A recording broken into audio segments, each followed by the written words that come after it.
Hello achievers.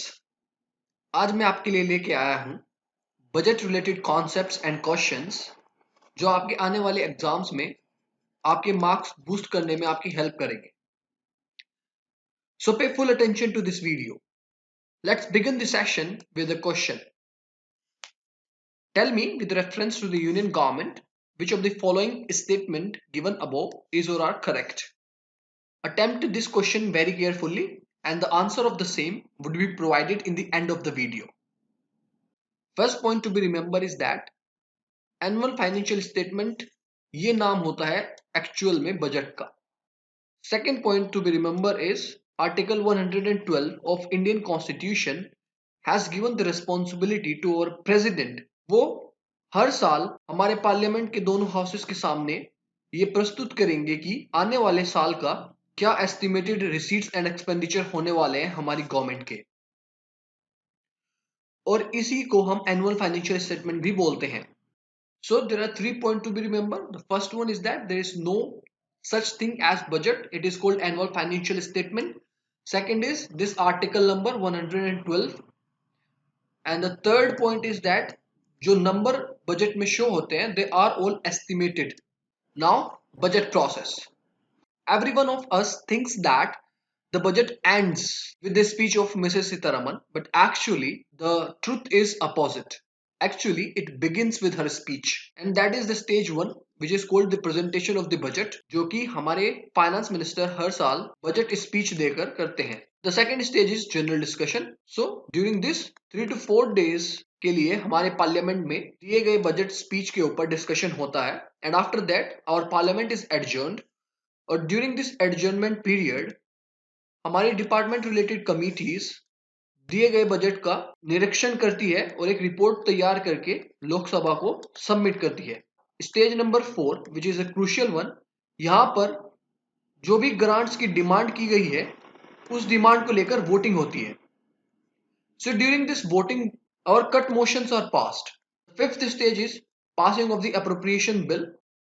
Appropriation bill के through हमारी government को खर्चा और से एक्सपेंडिचर करने की परमिशन मिलती है हमारे पार्लियामेंट से। And the sixth stage is passing of the finance bill, और इसके थ्रू हमारी गवर्नमेंट हमारी पार्लियामेंट से परमिशन लेती है to levy the tax from its citizens. So these are the 6 stages. Cut motions, याद रखिएगा, cut motions are the budgetary tools that can be exercised only in Lok Sabha. ये बजटरी टूल है और जिसका यूज स्टेज नंबर 4 पर opposition parties द्वारा किया जाता है। लेट्स सपोज गवर्नमेंट ने इस साल किसी भी पॉलिसी के लिए फॉर एग्जांपल 10,000 करोड़ का एलोकेशन किया है। हमारी अपोजिशन पार्टीज को वो पॉलिसी पसंद नहीं है, तब वो कट मोशन पास कर सकती है। So there are 3 type of cut motions. First one is policy cut, and in this policy cut motion the amount of the money that has been granted would be reduced to ₹1, यानी कि policy totally reject कर दी जाती है अगर आपका policy cut motion pass हो जाता है तब। Second one is economy cut. Economy cut motion में the amount would be reduced by a specified amount. For example कि अपोजिशन चाहती है कि 10,000 नहीं 5,000 करोड़ रुपए होने चाहिए थे। The third one is the token cut. Token cut में एक मिनिमल से ₹100 का डिडक्शन होता है from your grants. But the logic behind the cut motion is that क्योंकि अपोजिशन के पास मेजोरिटी नहीं होती तो इसलिए वो कट मोशंस पास नहीं कर पाता, और इसीलिए जो भी पॉलिसी गवर्नमेंट इंट्रोड्यूस करती है ड्यूरिंग दी बजट और जो भी उनके ग्रांट्स होते हैं सब के सब एज इट इज पास करवा दिए जाते हैं by the government. The cut motion is passed, then it clearly indicates that और our government doesn't have majority in the house and therefore they have to resign. Moving forward, budget components. इसको समझने के लिए मैं आपको एक easy तरीका बताता हूं। जैसे आप अपना खुद का भी बजट बनाते होंगे, सो उसमें पहला पोर्शन होता है कि पैसा आएगा कहां से, यानी कि first of all the money has to come, after that only you can spend it. So government के बजट में पैसा दो तरीके से आता है। First one is revenue receipts.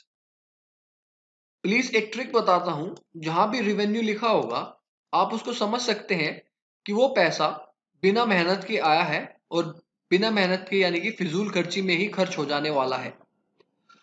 In other terms अगर हम अपने बजट के से रिलेट कर सके तो रिवेन्यू रिसीट्स में वो पैसे आते हैं जिसके लिए हम कोई मेहनत नहीं करते, आपके पापा या मम्मी आपको पॉकेट मनी देती है।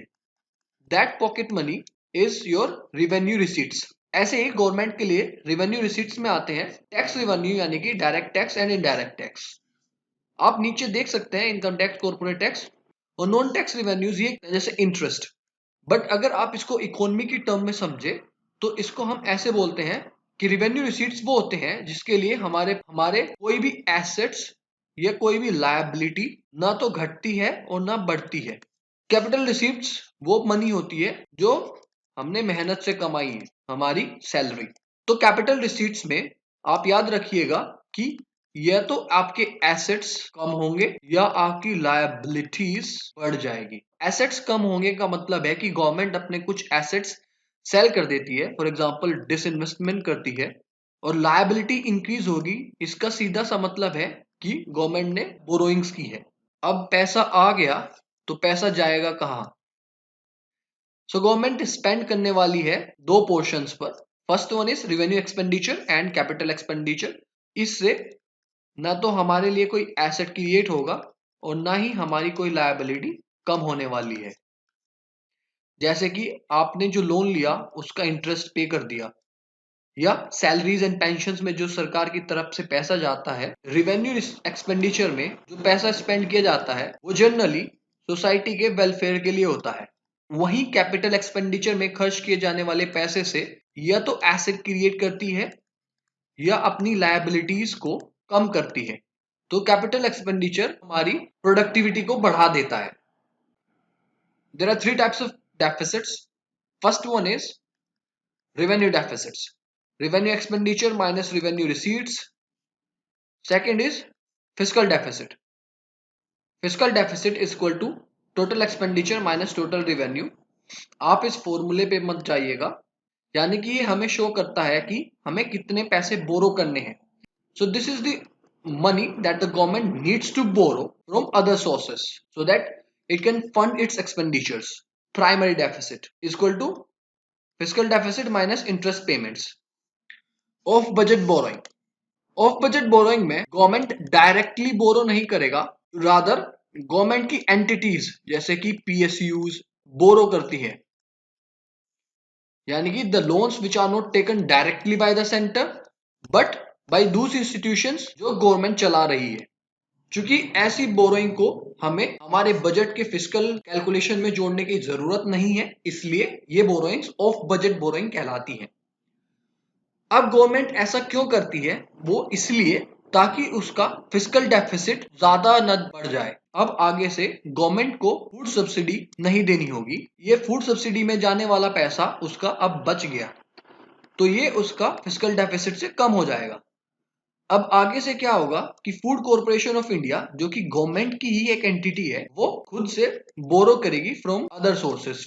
सो इस तरह ये बोरिंग डायरेक्टली ना होके इनडायरेक्टली बोरोइंग है, and that is called off budget borrowing. FRBM act, fiscal responsibility and budget management act. अब यही वो एक्ट है जिसके कारण गवर्नमेंट को ऑफ बजट होना पड़ता है, और इस एक्ट में ये एम रखा गया था कि गवर्नमेंट अपने आने वाले 5 इयर्स में, यानी कि अप टू 2008-2009 तक अपने फिस्कल डेफिसिट को रिड्यूस करके 3% ऑफ जीडीपी कर देगी। लेकिन जैसा कि आप जानते हैं कि 2008-9 के टाइम पे इकोनॉमिक क्राइसिस आया था, जिसके चलते हम ये टारगेट अचीव नहीं कर पाए थे। उसके बाद इसमें फिर से अमेंडमेंट किया गया और एम ये रखा गया था कि हम इसको 2020 तक अचीव कर लेंगे। ये ऐसा नहीं हो पाया, एंड आफ्टर दिस पेंडेमिक, क्योंकि हमारी इकोनॉमी डिसमे सिचुएशन में है, तो अब इसकी लिमिट को बढ़ाकर 2025-2026 तक कर दिया गया है। गवर्नमेंट फंड्स, इसको आप ऐसे समझ सकते हैं कि गवर्नमेंट के 3 बैंक अकाउंट हैं। Consolidated fund of India, second is contingency fund of India, and third one is public account of India. पहले कंसोलिडेटेड फंड ऑफ इंडिया को आप अच्छे से पढ़ लीजिए। इसमें वो सारा पैसा आता है टैक्स का या नॉन टैक्स रेवेन्यू, जैसे कि बोरोइंग। इसीलिए इस फंड से एक्सपेंडिचर करने के लिए पार्लियामेंट की परमिशन लेनी होती है और वो परमिशन हम एप्रोप्रिएशन बिल के थ्रू लेते हैं। 266 क्लोज 1 में कंसोलिडेटेड फंड ऑफ इंडिया को डिफाइन किया गया है। Look at public account of India. इसको आप मान सकते हैं कि सभी मिनिस्ट्री, सभी डिपार्टमेंट के personal bank accounts public account of India में आते हैं। जो डे टू डे स्पेंडिंग होती है बाय मिनिस्ट्रीज वो हमारे पब्लिक अकाउंट से होती है। इसीलिए क्योंकि डे टू डे बेसिस पर हम पार्लियामेंट की परमिशन नहीं लेते तो इसमें पार्लियामेंट ऑथराइजेशन की जरूरत नहीं है और ये आर्टिकल 266 क्लोज 2 में डिफाइन किया गया है। Third is contingency fund of India. Contingency fund of India को इस साल बढ़ाकर 35,000 करोड़ रुपए कर दिया गया है, 35,000 करोड़ कर दिया गया है और ये फंड हमारे प्रेसिडेंट यूज कर सकते हैं कोई भी अनफोर्सीन सिचुएशन आने पर। फॉर एग्जाम्पल, अभी जो बजट में एलोकेट नहीं किया गया है लेकिन कोई ऐसी सिचुएशन आती है which demands a lot of money, तब हम कंटिजेंसी फंड का यूज कर सकते हैं क्योंकि उस वक्त इमरजेंसी सिचुएशन आई हुई है। तो इससे आप फंडिंग कर सकते हैं डायरेक्टली, लेकिन आपको इसकी परमिशन बाद में लेनी होती है फ्रॉम द पार्लियामेंट और ये आर्टिकल 267 क्लोज 1 में डिफाइन किया गया है। It's answer time now. Answer is option C, 2 only, क्योंकि 2 में करेक्टली मेंशन था कि हमें कंसोलिडेटेड फंड ऑफ इंडिया से पेमेंट करने के लिए पार्लियामेंट ऑथराइजेशन लेना होगा। लेकिन वहीं अगर हम देखें ऑप्शन 3 में तो हमें पब्लिक अकाउंट से एक्सपेंडिचर करने के लिए कोई पार्लियामेंट परमिशन की जरूरत नहीं होती है।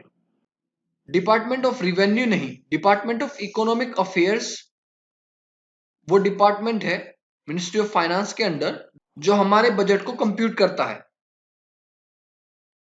So it is Department of Economic Affairs and not Department of Revenue. Please keep in mind which compute our budgets. So in the end, I have a potential question for you. Do attempt it in the comment section. The question is, which article of the Constitution proposes to set up Finance Commission? Is it 275 or 280 or 300A और article 266? अगर आपको content पसंद आया हो तो do appreciate it और अपने सभी दोस्तों के साथ शेयर कीजिए जो भी एग्जाम्स की प्रिपरेशन कर रहे हैं। Thank you for your time. जय हिंद।